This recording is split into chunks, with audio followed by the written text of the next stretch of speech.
every next generation buddy! How'd you like that intro? Well, you're going to be hearing a lot more of that word, especially in this episode of Gamecast. We're going to be covering the poster child of next generation gaming called Watch Dogs. I have a special co-host right out of the gaming scene, and for now, Randy gets to start talking and I'm going to shut up. So take it away, Randy. Well, thanks for having me on. It's an honor to be here as a special guest on this particular episode, and I'm really excited to talk about our topic tonight, which is Watch Dogs. And you mentioned a little bit about kind of what my background is and why you had asked me to be on the show. I mean, in addition to us being co-workers nowadays, right. My storied past, you mentioned a little bit about that. I've actually been writing professionally about games for about 16 years now. I got started back in the late 90s, in 1997.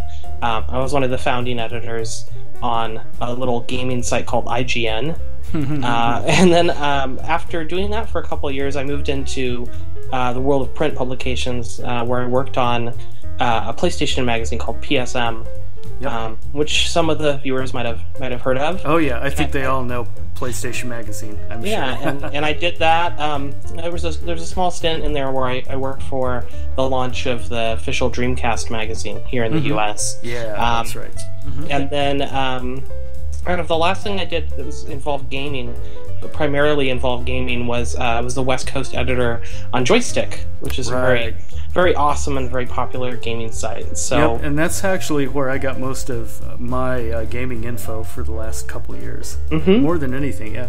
And then now, of course, we're in a company that has absolutely nothing to do with gaming whatsoever.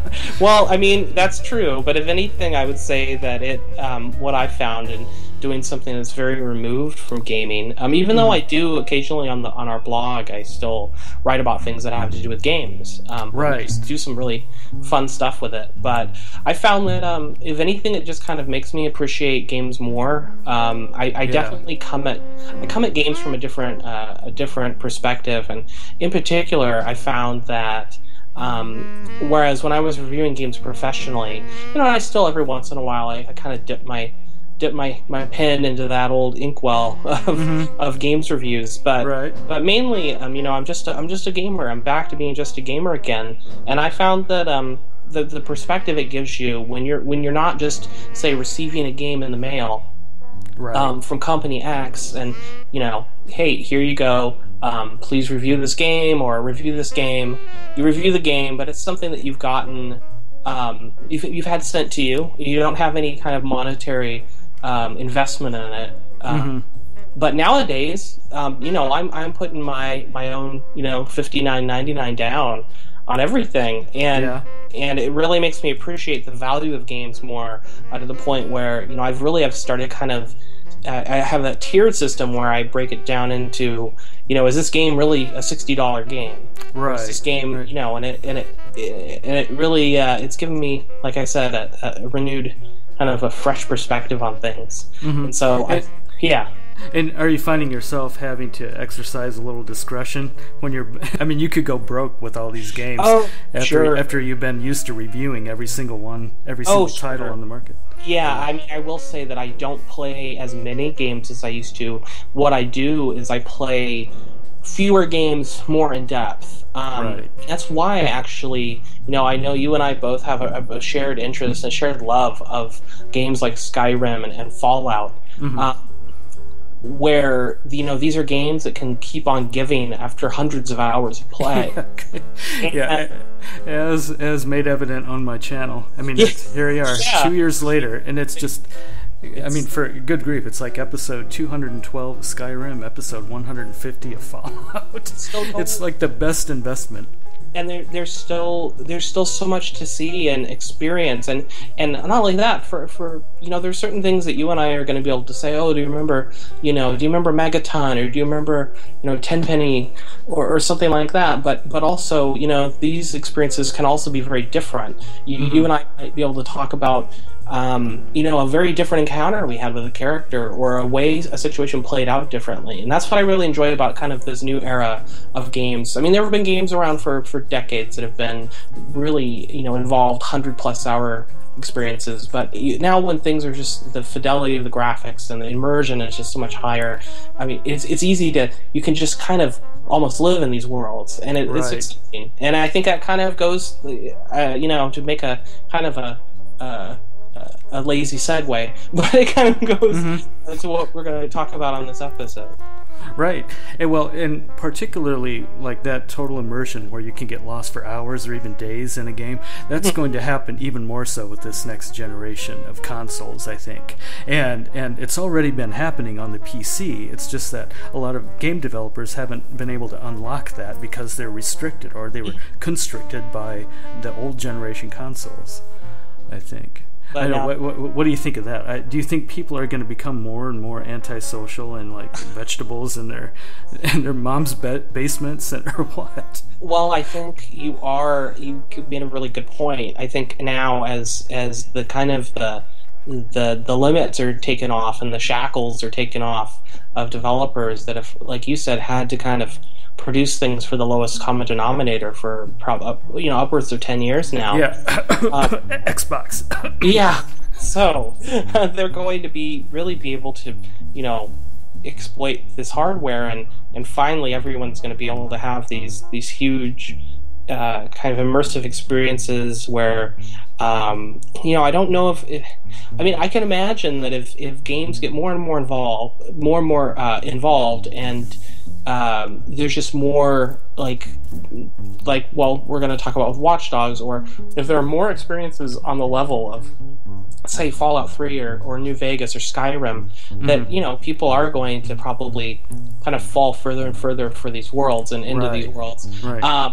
And I think, and I know you and I offline have talked about some of this in the past, that the idea that the new generation consoles are finally going to get caught up in terms of kind of the social sharing aspects that PC players have been privy to for a while now, with things like Twitch and Ustream, and just being able to kind of share their gameplay with the world. That I think that's the kind of thing, even if you're not dealing with a really deep game, even if you're dealing with something like a fighting game, like a Street Fighter game, you're gonna have people that are basically living online just so that they can have that sense of community, because it's available to them. Right. And then also we're going to see some footage that simply wasn't captured before. Some of I think the consoles, like the PlayStation 4, can't you have it set to always capture the last 30 seconds of your gameplay? It's basically a DVR, right? Yeah, a game exactly. DVR. And it just kind of loops back, and you realized, oh wait, I just did something really great. Right. You can just switch back and upload it instantly and do voiceover, and it's going to change things. I think it's going to I feel like gaming is going to become once again probably back to the levels of how social it was when everyone gathered around arcade machines back in the 80s. Right. So that's exciting. Yeah. I grew up in arcades. I grew up in very social gaming situations. So I'm excited to see that come back. Right, and you know how social single-player games can be, even though it doesn't seem like it. It's just amazing how much of a community there is among these single-player games. Now, of course, I'm kind of alluding to Fallout and Skyrim. Sure. Oh, by the way, and before we go any further, I've got to mention this to my audience. Tell them who you know at Bethesda. Oh, well, I mean, I've kind of been around for a while, and so I've gotten to know a lot of developers, and I know the Bethesda folks pretty well, and actually, I think you're alluding to Pete Hines at Bethesda, and Pete and I go way back. He's a great guy, and he's been doing that for a long time. I think we've known each other since before he was even doing that. So not too long though. I think he was when we first met. They were working on Morrowind. So that's pretty old. Yeah. And then where did he work before Bethesda? Oh, he's kind of been all around the place, but I want to even say that he worked at Future. Okay. Where I was. That's right. Yeah, and that's how you met him, or that's how you became acquainted with him, right? Yeah. Wow. It's just, and it's amazing how we all tend to congregate in the Bay Area, even though Bethesda, there it is, like way out in Maryland, they're like the odd one out. It's like, what are they doing in Maryland? Why don't they come out here? And I would, I would be working for them now if they were out here. I just don't feel like moving to Maryland and like picketing, their property, like walking around waiting for them to pull me in for an interview. So otherwise I probably would. I love that. I love their games so much. Well, actually, Pete, back to Pete from Bethesda, he, one of his earliest things that he did was he was also a writer. He wrote about games. Oh, so, right. I think he wrote back in the day for an old site. I don't know if any of your viewers will remember a site called the Adrenaline Fault. I remember he wrote for them. It's kind of a lot of people who used to write about games now make games or do other things. Right. And I think we know a lot of people in the industry that had a certain skill set before they got into gaming or before they became a creative director. And a perfect example is Jonathan Morin, who's now the creative director of the game we're going to talk about, which is Watch Dogs. And before that, you told me that he was the lead designer of Far Cry 2. Yeah, he was the lead level designer on Far Cry 2, which is a game I know that as we've talked about in the past, that you played a lot of. Right. Yeah, and I haven't actually touched Far Cry 3, actually, I have touched a lot of the games that his studio has produced. So why don't we talk about that? A lot of people know already that Ubisoft Montreal is producing Watch Dogs, and they have the credentials, I think, because of what they had managed in the past. So what is the favorite games that they've done in the past that you've played? Well, we've already have talked about Far Cry 2, which was, it was kind of really innovative in the first-person shooter genre, just because it took a game that was pretty popular, but it was actually made by Crytek, the original Far Cry, which was, set on an island, but it was still open world, but it took it to Africa, and it just created this huge open world environment that people it kind of blew people away, that they were melding these two worlds of FPS and open world. Yeah. And then, of course, their other big open, I guess you'd say open-ish or quasi-open world game is the Assassin's Creed series. Right. And those are two pretty, huge kind of tentpole franchises to be known for. Right. They've handled the production of those. Right. Yeah, they spearheaded every one of them. I think even the Assassin's Creed Brotherhood and Revelations, all of them. Yep. Right. Yeah, all produced out of Montreal. So, and they have a history going back to, I guess, the early 2000s there at Ubisoft Montreal. So they've been doing this for a while. Yeah, and Yves Guillemot, who's the CEO of Ubisoft, not just Ubisoft Montreal, but Ubisoft, the huge French company. We're going to talk about him in a little while because he put a real big damper on my open world dreams this year. A lot of people, a lot of their next generation console launch dreams and PC gaming dreams. So we have to talk about that. Yeah, we'll get to him in a little while. Got a chip on my shoulder about him, but anyway. Watch out. Yeah, right. And something interesting that we mentioned already is that Ubisoft Montreal is producing and developing Assassin's Creed 4 Black Flag, whose release date is October the 29th, I believe, right? Yeah, that's right. Okay. October. Right, and then of course it releases on PC 3 weeks after that, so there goes my walkthrough right out the window. But anyway, I'll figure that out later. My mind was really set on Watch Dogs, so I wasn't even paying attention to Assassin's Creed 4 like I am now, but that's the whole subject of this podcast really, is what happened to Watch Dogs. So that the CEO, what's his name, Yves Guillemot, made that ominous announcement that it's like my worst nightmare came true. He announced that Watch Dogs has been delayed until deep into 2014. So at least April 2014, but as far back as June 2014. So this, what is going on? This has cost Ubisoft an entire year of operating losses, because not only have they delayed Watch Dogs, they've also delayed The Crew. And you know something about the previous race games they did. What did they do before The Crew? Well, they did Driver San Francisco. The developers, Ubisoft Reflections. Reflections is actually a developer that goes back to the late 1980s. They were responsible for a lot of Commodore Amiga games. Under the Psygnosis label. So they've done things like Destruction Derby and Wipeout, and the Driver series is what a lot of people nowadays would know them for. Right. And so they're a huge open world racing game. I think we're seeing a trend here, open world. Exactly. That was also delayed alongside Watch Dogs. Yeah, but oh well.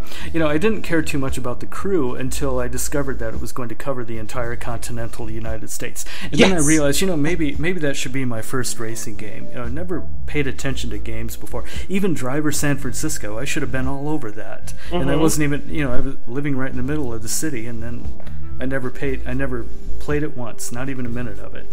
Well, maybe now that it's not being released at the same time as 27 other huge AAA games, right? Maybe you'll have a chance to play it. Yeah, I might do a few videos of some of the other stuff that they did to prepare for this Watch Dogs release, and The Crew, I guess. But so, let's talk a little bit more about the delay. Like, what causes a delay like this, and specifically, what causes a delay so soon toward the launch date. Right. I mean, they were barely 3 weeks away from launching this. Well, 4 weeks away from launching Watch Dogs, and then they make this announcement. So something seriously fracked up. And I don't know exactly what happened, but it was a software engineer, I can guess. It's obvious that the game engine itself is largely finished. The quest lines are largely finished, and because this is an open world game, a huge open world game set in Chicago, I'm sure there's a lot of quest lines to deal with. So, but the content was largely done, I bet, and even it would have to be, yes. Yeah, and I have a feeling it's just the finishing touches, kind of what the CEO alluded to. It's like, the game, we want to make sure that this game is totally polished to its finest levels of detail, and maybe that's just it. Maybe it just wasn't dense enough. And you mentioned that before. Even though an open world game might have a lot of content, one thing that sets a good open world game apart from a piece of junk is how densely populated the game is. So maybe they really had to add more detail to the game, and maybe they could, because now they're dealing with next generation. And I have a feeling that they came into Watch Dogs with a PlayStation 3 and Xbox 360 mindset when they quickly realized just how much power they had, what they could unleash with the next gen consoles. What do you think? Oh, I think that's a really great point. I think that's definitely probably part of it. Like you said, though, it is so close. Within a month of the proposed release date, if it was November 19th, kind of that week. Just from my experience, that close to release, I mean, this is going to get a little kind of inside baseball, but at that point you're submitting your game. Actually, it could be even further out. You're submitting your game to Microsoft and to Sony for certification.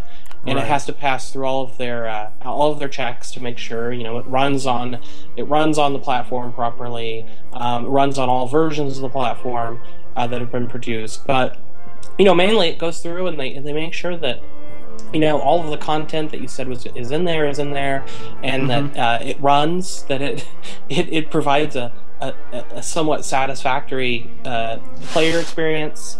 Just kind of based on what you're saying is in there. And I mean, there is always the possibility that it got kicked back and wasn't certified because of some real game-breaking bugs.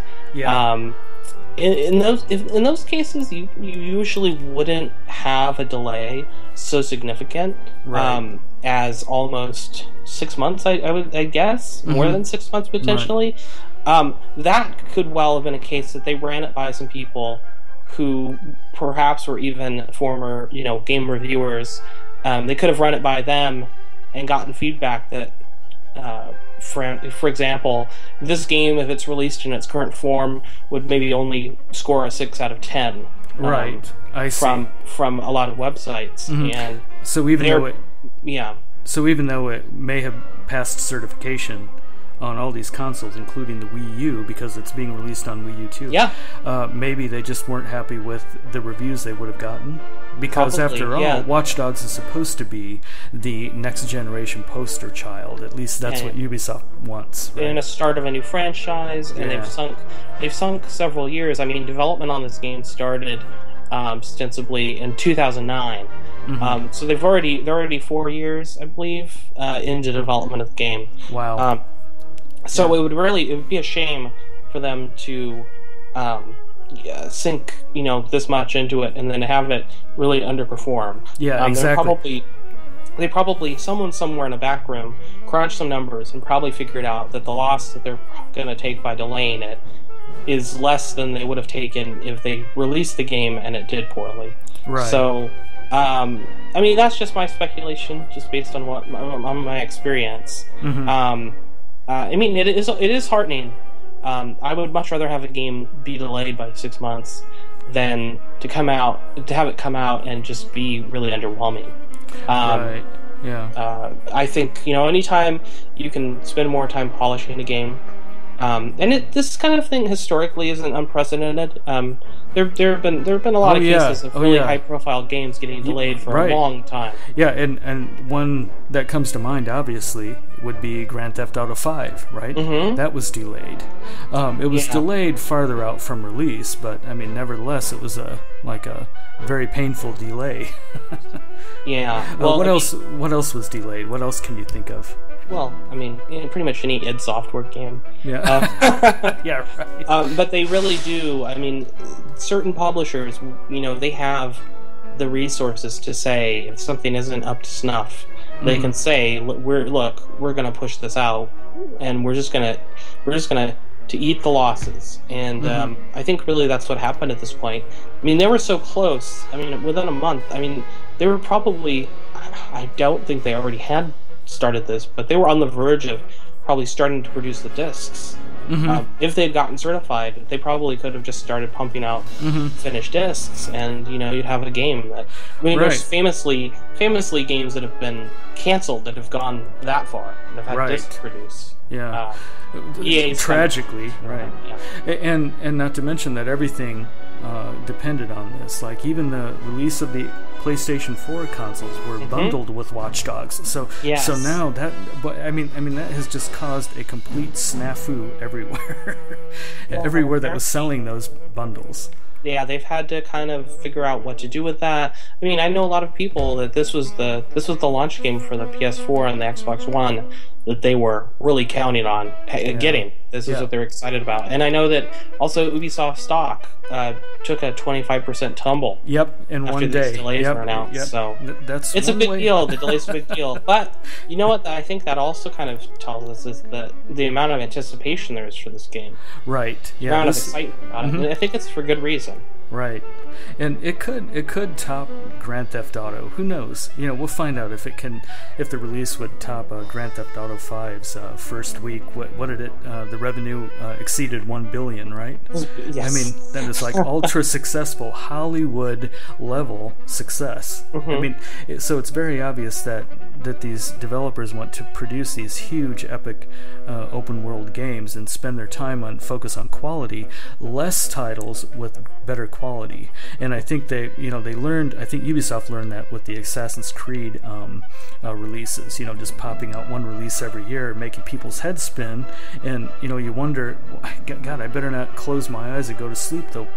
release another Assassin's Creed 3 while I'm not before even... morning. Yeah. Okay, well, but... I think that's... I was going to say real quick, I think that's a good point, though. Assassin's Creed 3 might be a great example of this, where they sunk years of development time, millions in money. They had something like 7 or 8 studios working on it, and it came out, and it was met with really kind of scattershot reviews, and the reaction of players was kind of all over the board. And I almost feel like they were so eager to get that game out that they kind of didn't put it through all its paces and get feedback on it before it came out. Right. And so maybe they're trying not to have a similar situation with Watch Dogs. Yeah. And also maybe give Assassin's Creed 4 some room to breathe too. And that would definitely make sense. Just pumping out 2 big titles that would cannibalize each other. That's what Bethesda Softworks and ZeniMax Studios, they've always been very, very successful about not doing that. They stagger their releases. They experiment without affecting their other, their big cash cows. Pretty much like ZeniMax is the template of the gaming industry. Like, all you have to do is just follow the way that the way they produce games, and you should be able to run a successful development studio. But the template, yes. Yeah. Well, let's. But anyway, you're right. I would rather have this delayed 6 months or whatever. It's more like 7 months, or it could be 8 months, and have the game come out right. Because when I remember seeing the teaser Watch Dogs. At first, I was looking at the footage and I was saying, no, these are bull shots. You know that term, bull shots. Yeah. Or this is a bull teaser. It's all like worked over. But then the more I looked at it, I said, well, wait a minute, that's in Chicago. And then a friend of mine told me, and not only that, it's an open world game. I said, well, how did I miss this the whole time? Well, it's not going to be released for another 2 years. I was in heaven. I couldn't believe it. I was scouring the internet for every second of Watch Dogs footage I could find, and and here we are, like 4 weeks away, and there's over 2 hours of footage to just drool over. And okay, well, anyway, I'm going to stop complaining about that. We should talk about a couple of the key ingredients of Watch Dogs and what makes it, what's going to make it a big blockbuster. Right. We're not going to go into detail this time. We're kind of saving the details for part 2. But I do want to mention that the game engine is a brand new one that Ubisoft Montreal developed from scratch. It's called the Disrupt engine, and they had to build this partly because they're making a next generation game, so a lot of development studios, they have to pull it together and they have to redo stuff from scratch. They can't just keep using the old junk that was grinding away inside the Xbox 360, right? I mean, you have to start over at some point. So that's what they're doing. And then, not to mention that part of the game mechanics revolve around hacking anything in the city to your advantage, and kind of, in a way, that's its way of bending the protagonist. It's his way of bending reality. What's his name, the protagonist? Adrian Pierce. Yeah. Adrian, not Adrian. Aiden Pierce. Aiden Pierce, yeah. Yes. So you are him, you are a hacker, and you can hack the city to death if you want. Because it's a computerized city. Yes. It's an alternate version of your beloved Chicago. And because you can interact with it as such, there are so many contextual options based on where you're standing or what you're doing, or if you're falling, or if you're jumping. There's so many options from one scene to the next, even from one alleyway to the next, that because you can manipulate the city and the game around you, that's why they needed a new engine. I can't think of an engine that would be able to handle this. On the market right now. Well, maybe the CryEngine, which is the CryEngine 3, which, by the way, is my favorite game engine. Crappy game, but it was a great game engine itself. Well, I think also, from what I've been reading up on Watch Dogs about, is this idea that they needed an engine that could handle, obviously, the kind of the fidelity of the game world and all the characters and the density of the world on the next generation platforms and high-end PC. But they also needed something where they came to a point with the development where they decided, okay, we're going to focus on an open world game that uses hacking. It's a smart city. Everything in the city is connected, so we need to make everything connected within the game engine, which, as I'm led to understand, requires a rethinking in a lot of ways of how you do a game engine. Yeah. If everything is contextually connected. Even level of detail, like distant level of detail, is connected to the hacking, because you can cause a blackout that affects an entire city block, and you'll see the lights go out in buildings as far as like 3,000 feet away.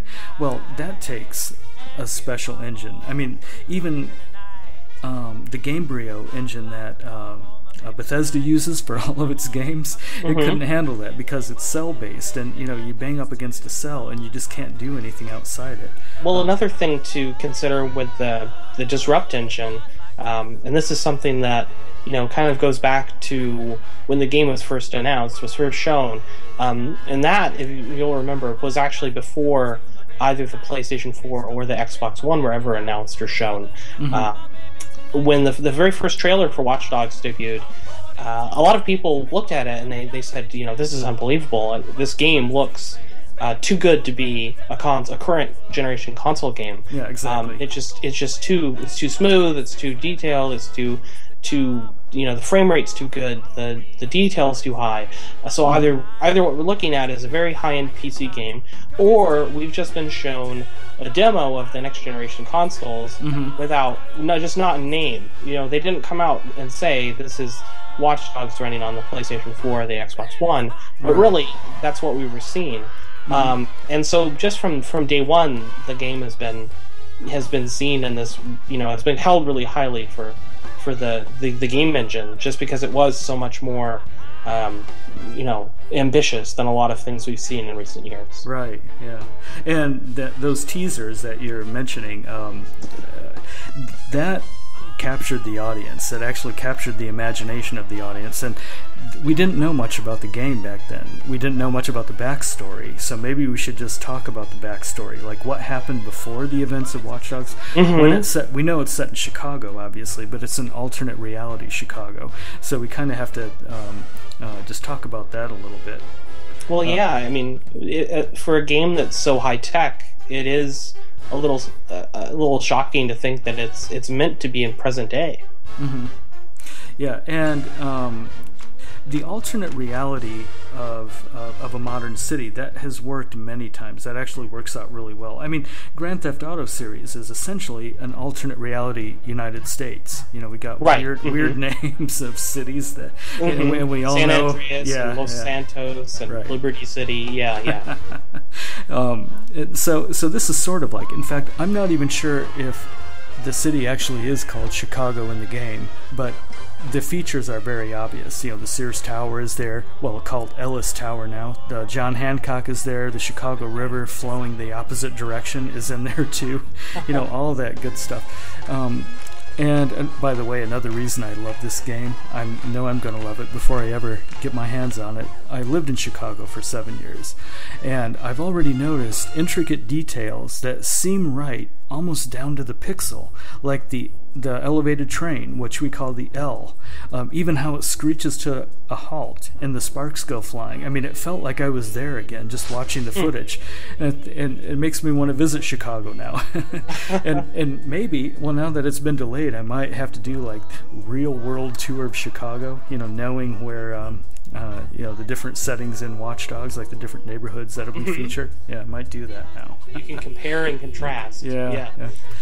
Well, without getting into too much detail about Watch Dogs, why don't we just mention one more bit of the game mechanics, and then we'll wrap up for this part one. And then we'll go into detail about the game in part two. So let's talk about what kind of game this actually is. Is it a role-playing game? I know it's an action-adventure game, and there's a lot of stealth involved in the game, but what do you think it is really? Is is it a role-playing game? Or is it more like a thief game? Well, it's kind of hard to say. There's been so much coverage of this game out there so far, but I do still feel it's a little bit of an enigma. It's a little mysterious still. Mm-hmm. Even with all the footage. Yeah, well, we do know that Aiden, the main character, or Aiden, you might say, depending on your pronunciation, but that Aiden is sort of a super hacker. It actually is it reminds me of one of my favorite TV shows, which is called Person of Interest, where you have a city that's kind of fully wired, and the protagonists of that show kind of use that to their advantage. We know that he has certain missions that he goes on. Yeah. So there's that kind of core kind of tenet of the open world game. You have these missions where you have to, take out a bad guy or get something done. Right, I remember that interface too. It always said suggested course of action, and that mission overlay or that mission heads up display was actually part of the what is it called, the CTOS CTOS that's actually meant for the police, but he hacked into it, so he actually uses the interface to help him apprehend the people he doesn't like or the antagonists. I think that's cool. But it really does. It does seem like it is a big mixture, big stew pot of different ideas. Because there is stealth, there's blending into crowds, there's really overt things. There's getting into firefights in the middle of the street. There was a time when I was wondering if there was going to be a big switcheroo, and we were going to find out that Watch Dogs was a modern day Assassin's Creed. Right. Just because obviously it's from the same studios producing Ubisoft Montreal that produced the Assassin's Creed series is producing this, but there are a lot of similar visual elements to the UI, and there's also movement.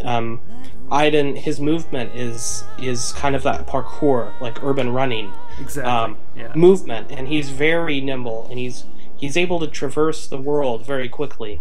So it really it does seem to be another one of these games where these open world games where they've blended all of these different genres. Whereas obviously, as you've mentioned, the kind of the standout, the thing that really the unique selling point, if you will, of the game seems to be the hacking and how you can just bend the whole world, bend the reality kind of to your will. And that will sell the title, and then of course what will keep us in the title is all the detail, right? And the detail is what we're going to talk about in part 2, so we'll probably do that sometime within the next few weeks. It'd be great to have you on the show again, Randy. I'm sure everyone's going to want you back. We should just wing it. We have like 8 months now to do it, right? Exactly. Yeah, well, I'd love to come back and talk more with you about Watch Dogs. All right. Well, I thank you so much for taking the time to do that. Anytime. I know it's hard to fit anything like this into our schedules. We're both .commers, and it's amazing that I even have time to produce a show, but I had to do this. We love games, so we'll always make time for what we love. Well, that's all we have time for in part 1, but I hope you enjoyed us yakking nonchalantly about my most anticipated game of 2014, which is Watch Dogs. Look for part 2 of our Gamecast sometime within the next few months. Let us know what you thought in your comments, and click the like button if you liked it. You can also subscribe to my channel. You'll get all these Gamecast and other game footage in your inbox. Also, follow me on Twitter, and you'll get an alert every time I upload anything on YouTube. Alright, we'll see you next time in my kind of town, Chicago is my kind of town, Chicago.